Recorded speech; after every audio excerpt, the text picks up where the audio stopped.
In this video, I'm going to explain my process for getting these cool CRT modulation style scan lines on video footage using a one-dimensional diffusion dither using stock footage, Dither Boy and After Effects. I've covered this topic and some of this process before, so in this video I'm going to focus on explaining why this works for dithering. And just to explain at the beginning of the video, if you are unfamiliar with dithering or Dither Boy, this is a software created by Studio AAA specifically for these types of niche effects, using things like, as I mentioned, diffusion dithering, bit mapping, and everything in between basically. Rather than explaining the entire concept of this software in the intro to this video, I will leave it linked below, and if you want to check it out or read more, then you can do that there.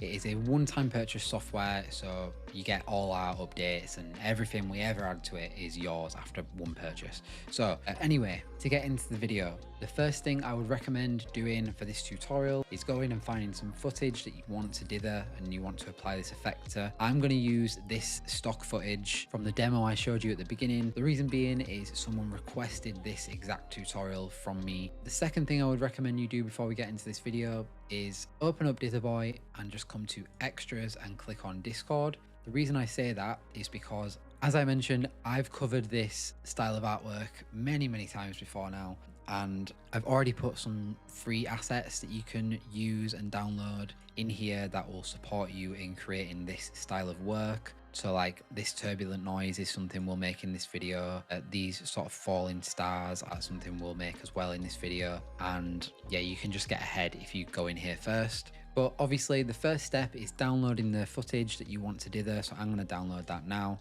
And the first place we're going to take this is After Effects. Now, if you did just download the assets from the Discord that I mentioned, some of this you can skip, but as I said at the start of the video, rather than just telling you what to do, I'm going to explain why this works, how it works for dithering.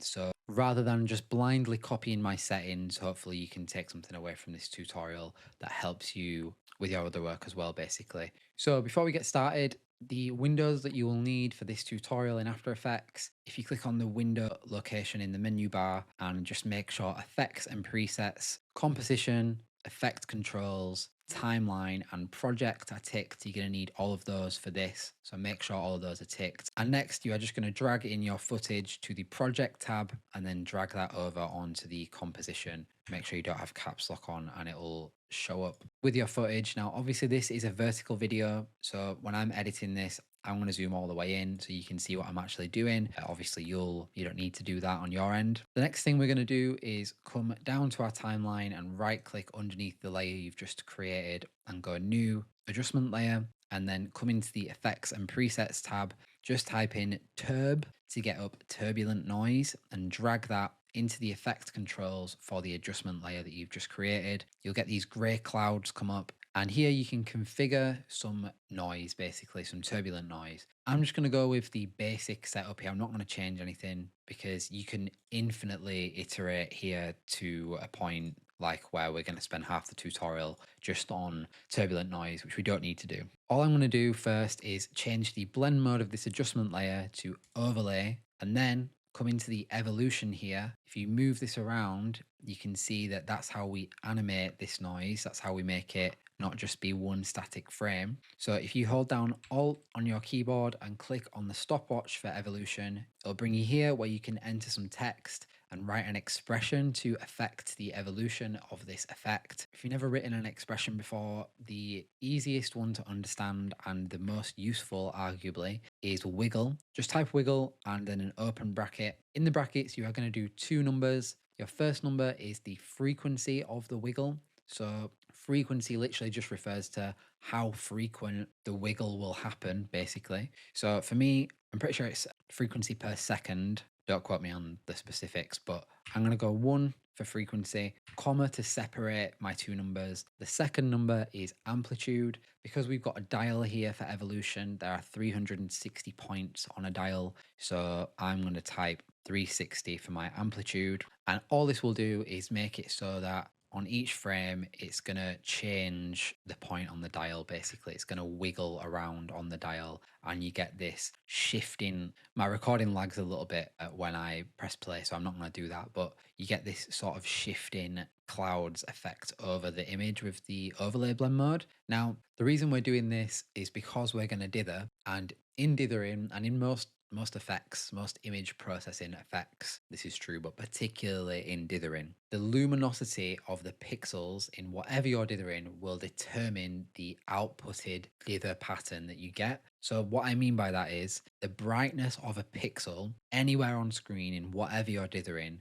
is the deciding factor basically on what that pixel will look like. So at the beginning, I showed you this clip with a dither effect applied to it. Now, what you'll notice is the background, when we turn off the effects here, the background of this image is mostly grey, and the subject, the foreground, the person with their hands in the air, is not lit up. So they're mostly sort of dark grey and black. So that means that the interesting part of this dither will be obviously where the movement is. The background here is very static. What we don't want is just hands that move through it otherwise boring and uninteresting dither pattern. What we want is the rest of the image to still have some movement to it, still be interesting to look at. And we want something for the hands to like interact with basically when we dither this. So by applying the turbulent noise, we are already sort of affecting the luminosity of all these pixels here. That might be a little bit intense, so I'm just going to turn down the opacity of that adjustment layer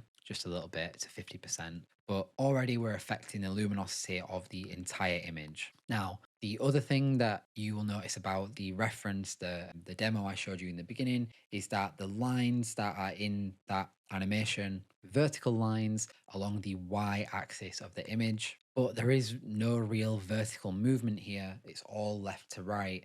And obviously the turbulent noise is kind of random, so we can't really rely on that to create any vertical movement. So we're going to go new adjustment layer, and this time we're going to type snow into the effects and presets menu and pull on the snowfall to the effect controls. You probably can't see anything on my setup here because it's quite faint. So the first thing I'm going to do is go to background illumination and turn the influence to 0. For this part, you can copy my settings if you want, but it's mostly just down to experimenting basically. So I'll quickly rattle off what I would set up here, and you can pause and edit if you like. So I'm going to lower the fit count to about 300, probably 400.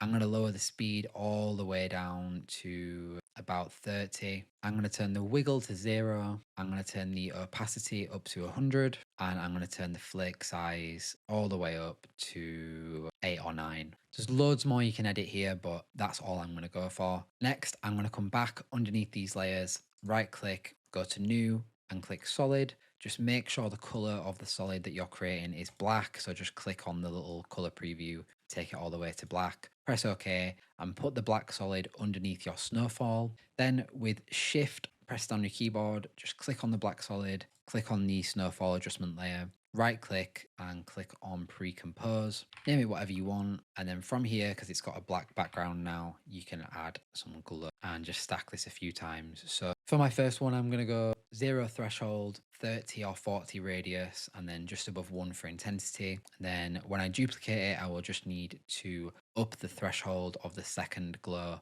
so that we're not stacking them too much, and just up the radius as well. But again, you can iterate that really as much as you want. All that's left now is coming to mode and changing the blend mode for our snow to difference. So now, rather than this boring static background that our hands, well, not our hands, but that the hands are moving through, we've got movement in the areas where nothing was happening, and we've got something that will travel along the lines that we're going to generate and just basically make them more interesting, less boring. So this is actually my second time recording this tutorial, so I've already got this exported. I don't need to export anything, but when you export and you're going to dither, it doesn't really matter too much what settings you use, and because obviously we don't need to keep all like sharp, crisp quality because we're going to dither it anyway. So just go for like composition, add it to Adobe Media Encoder Q, and if you're new to export settings, just go for one of the ones that says like match bitrate or match settings high bitrate or something like that,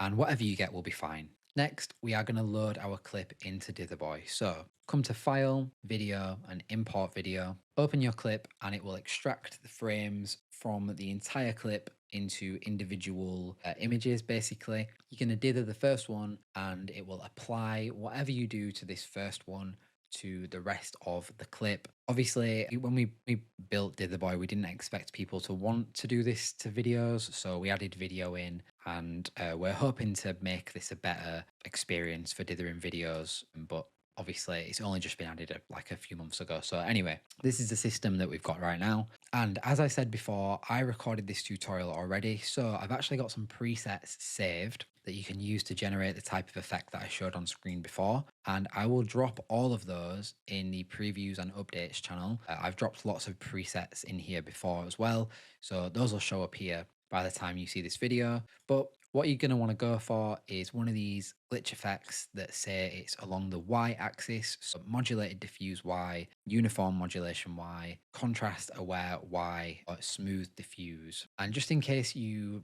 don't want to use the presets or they just don't work for your kind of clip, you're going to want to go for a low scale, high luminance threshold, low contrast, and then basically just use the midtones and the highlight sliders to tweak from there. If you are using the smooth diffuse effect, I would turn the smoothness all the way up so you get some lines appearing on the hands as well, kind of like this. If you are in the uniform modulation effects and you want something that is totally like left field, nothing like what I showed in the thumbnail or at the beginning of the video, you can turn up the smoothing factor and then start messing with the bleed fraction to get some really, really weird patterns out of this, but that's maybe not what you're looking for if you clicked on this video, so I'm not going to cover that too much. But as you can see, I've got some presets here that are pretty close to what we're aiming for. You can download the presets and just load them in by going to Adjustments, Presets, and Load Preset. Or you can go to Bulk Import Presets and then you can import them all at once. But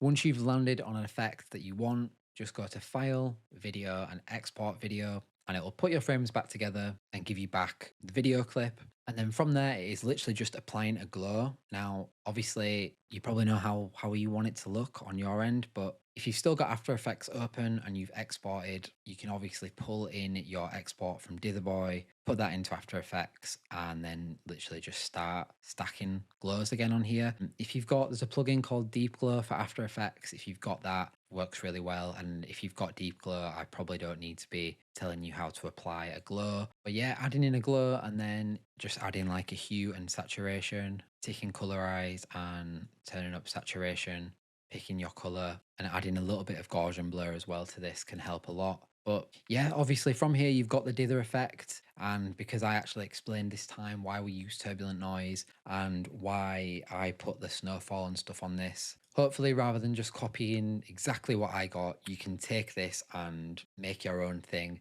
or do something totally different with it after following this process. I will go and drop those presets in the Dither Boy Discord. I would say, if you, especially if you're using a different clip, to just go through and like mess with everything until you get what you want, because there's tons of really, really cool effects like just hidden within, you know, the settings of each clip kind of thing. Yeah, I could just sit here and mess with this all day, so I'm going to stop the recording now. If you would like to request a tutorial, this tutorial was requested by someone, so if you'd like to request a tutorial, then just come into the Discord and ask for it in here and I will probably make it. The next update is coming hopefully quite soon, so there'll be a little break in tutorials while I test and work out the next update. But then as soon as the next update is out and working, I will get back on with creating content about this software. So thank you very much for watching. If you've already got Dither Boy, then thank you for your support. If you've got any questions, or if you for some reason watched this entire tutorial and you don't have Dither Boy, then let me know what your questions are, I guess. Other than that, thank you for watching and I will see you in the next video.